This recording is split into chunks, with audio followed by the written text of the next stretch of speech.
Hello ನನ್ನ ಕುಟುಂಬದವರೇ, ಎಲ್ಲರಿಗೂ ನಮಸ್ಕಾರ. ಇವತ್ತಿನ ರೆಸಿಪಿ ಹೆಸರುಬೇಳೆ ಪಾಲಕ್ ಸಾಂಬಾರ. ಬರೀ ಹೇಗೆ ಮಾಡೋದು ಅಂತ ನೋಡ್ಕೊಳ್ಳೋಣ. 1 ಕಪ್ ಹೆಸರುಬೇಳೆ, 1 ಕಪ್ ತೊಗರಿಬೇಳೆ, ನಾನು 3 ಟೊಮೊಟೊ ಸಣ್ಣದಾಗಿ ಹೆಚ್ಚಿಟ್ಕೊಂಡೀನಿ, 2 ಈರುಳ್ಳಿ,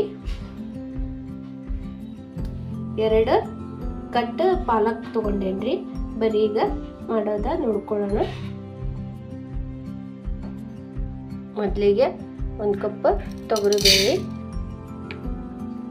1 ಕಪ್ ಹೆಸರುಬೇಳೆ, ಇವನ್ನ ಸ್ವಲ್ಪ ತೊಳ್ಕೊತಿಂತಾರೆ. ಈಗ ನಾನು ಬ್ಯಾಳಿನೆಲ್ಲ ತೊಳೆದಿಟ್ಕೊಂಡೇನಿ. ಈಗ ಟೊಮೊಟೊ ಈರುಳ್ಳಿ ಹಾಕೊಳಕತ್ತೀನಿ ರೀ. ಈಗ ಈರುಳ್ಳಿ, ಟೊಮೊಟೊ,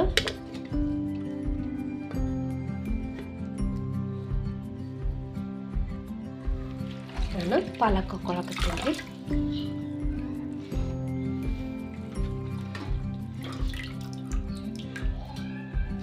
ಪಾಲಕ್ನ ಚೆಂದಾಗಿ 2 ಸಲ ಸ್ವಚ್ಛಾಗಿ ತೊಳೆದು ಹಾಕ್ಕೊಂಡೇನ್ರಿ.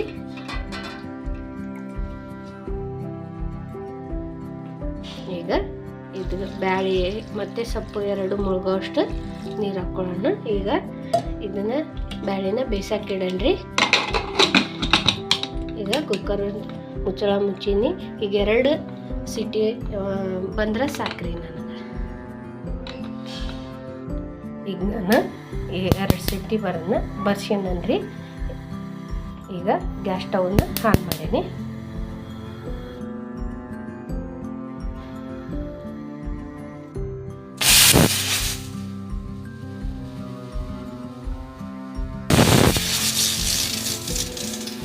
ಈಗ 2 ಸಿಟಿ ಆದ್ಮೇಲೆ ಸ್ಟವ್ ಆಫ್ ಮಾಡೋಣ. ಈಗ ಕುಕ್ಕರ್ ತಣ್ಣಗಾಗೈತಿ. ನಾನೀಗ ಕುಕ್ಕರ್ ತೆಗಿತೀನಿ ನೋಡ್ರಿ.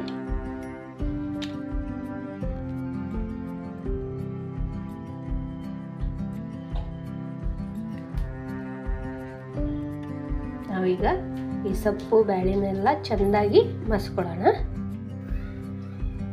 ಈಗ ಇನ್ನೆಲ್ಲ ಚೆಂದಾಗಿ ಈ ರೀತಿಯಾಗಿ ಬ್ಯಾಳೆ ಎಲ್ಲ ಮಸ್ಕೊಳ್ಳೋಣ. ನೋಡಿ, ಈ ರೀತಿಯಾಗಿ ನಾನು ಬ್ಯಾಳಿನೆಲ್ಲ ಚೆಂದಾಗಿ ಮಸ್ಕೊಂಡೇನಿ. ಈಗ ಒಗ್ಗರಣೆ ಹಾಕೊಳ್ಳೋಣ ಬರ್ರಿ. ಒಗ್ಗರಣೆಗೂ ನಾನು ರೆಡಿ ಮಾಡಿ ಇಟ್ಕೊಂಡೇನಿ. ಈಗ ನಾನು ಒಂದು ಪಾತ್ರೆನ ಕಾಯಕ್ಕೆ ಇಟ್ಕೊಂಡೇನಿ. ಅದಕ್ಕೆ ಎಣ್ಣೆ ಹಾಕ್ಕೊಳ್ಳೋಣ.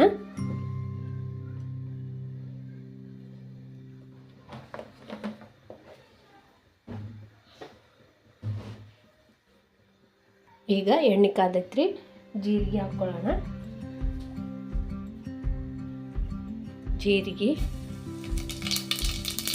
ಸಾಸಿವೆ,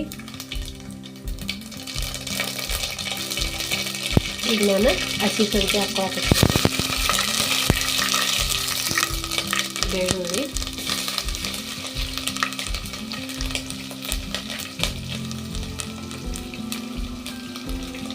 ಕರಿಬೇವು,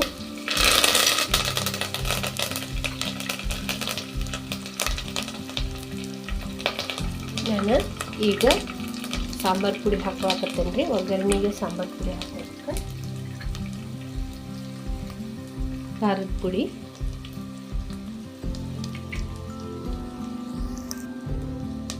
ಅರಿಶಿಣ, ಇದನ್ನು ಸ್ವಲ್ಪ ಚೆನ್ನಾಗಿ ಕೈ ಹಾಕ್ಸ್ಕೊಬೇಕು ಒಗ್ಗರಣೆ ಒಳಗೆ. ಇವಾಗ ನಾವು ಸಾಂಬಾರು ಹಾಕ್ಕೊಳ್ಳೋಣ. ಇದಕ್ಕೆ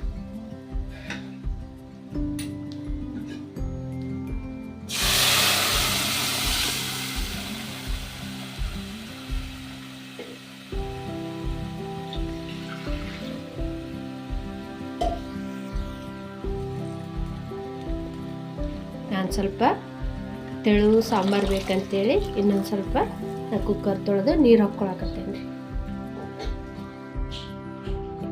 ಈಗ ನಾವು ಸಾಂಬಾರಿಗೆ ಸ್ವಲ್ಪ ನಾವು ರುಚಿಗೆ ಎಷ್ಟು ಬೇಕಷ್ಟು ಉಪ್ಪು ಹಾಕ್ಕೊಳ್ಳೋಣ.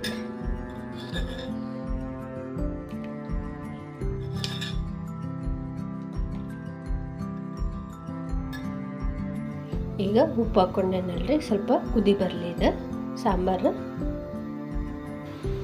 ನೋಡಿ ನಾವು ಒಗ್ಗರಣೆ ಒಳಗೆ ಖಾರದ ಪುಡಿ ಸಾಂಬಾರು ಪುಡಿ ಹಿಂಗೆ ಒಗ್ಗರಣೆ ಇದು ಸಾಂಬಾರು ಹಾಕೋಕ್ಕೂ ಮುಂಚೆ ನಾವು ಹಾಕಿದ್ವಿ ಅಂದ್ರೆ ಈ ರೀತಿ ಕಲರ್ ಬರ್ತೈತೆ ರೀ ಸಾಂಬಾರು.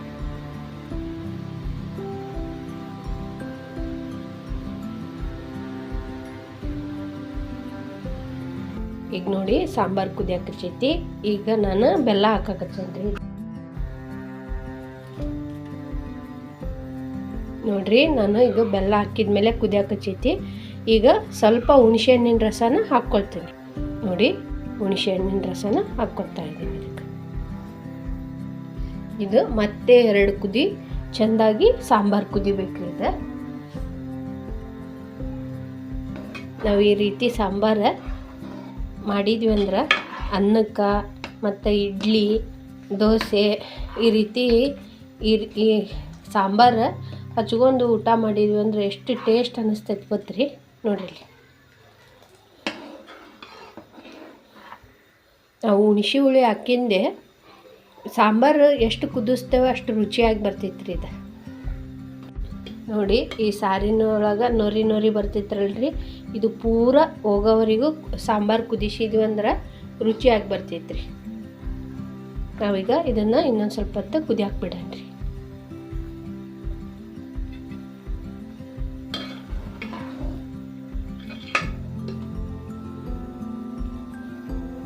ನಾವು ಯಾವುದೇ ಸಾಂಬಾರು ಮಾಡಿದ್ರೂ ಅದು ನಾವು ಎಷ್ಟೇ ಮಸಾಲೆ ಪದಾರ್ಥ ಹಾಕಿ ಮಾಡ್ತೇವೆ ಅಂದ್ರೂ ಸಾಂಬಾರು ಕುದಿಲಿಲ್ಲ ಅಂದ್ರೆ ಟೇಸ್ಟ್ ಬರಲ್ರಿ. ಎಷ್ಟು ಕುದಿತೈತೋ ಅಷ್ಟು ರುಚಿಯಾಗಿ ಬರ್ತೈತಿ ಸಾಂಬಾರು ಮಾತ್ರ ಕುದಿಯಾಕ ನಾವು ಬಿಡಬೇಕ್ರಿ. ನೋಡಿ ಇದು ನಾವು ಬುರುಗೆಲ್ಲ ಹೋಗೋವರೆಗೂ ಕುದಿಸಿದ್ವಲ್ರಿ. ಈಗ ಸಾಂಬಾರು ಎಷ್ಟು ರುಚಿಯಾಗಿ ಬಂದೈತೆ ಅಂತೇಳಿ ನೋಡಿ. ನಾನೀಗ ಕೊತ್ತಂಬರಿ ಸೊಪ್ಪು ಹಾಕ್ಕೊಳಕತ್ತೇನೆ ರೀ. ನಾನೀಗ ಕೊತ್ತಂಬರಿ ಸೊಪ್ಪು ಹಾಕಿಂದೆ.